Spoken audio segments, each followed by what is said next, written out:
family, and career, how would you rank them? Alright, if I would even to rank love, family, and career, ladies and gentlemen, I believe that I have it all. But for me, I would like to rank it first and foremost my family.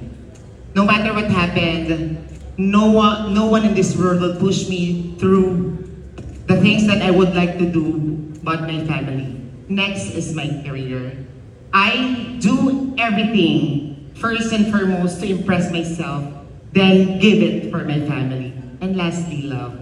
I'm in a relationship right now for 8 years. But I believe I would like to put that on list simply because my family and career and the loved one that I have right now is definitely supporting me for what I am doing every day in my life. Thank you so much. Congratulations, Nixie. This time, straight to your opening statement. Are you ready? I am ready. Okay, your time starts now. My personality is something different. I may be judged and neglected according to what I really had and what I believe.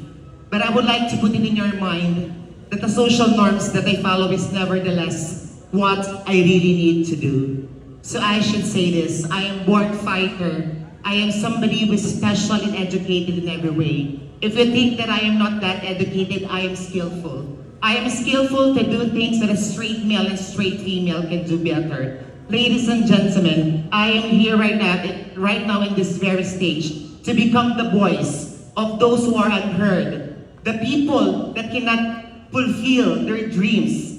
I am a dreamer, and I will do anything just to be and to get all my dreams. Thank you so much.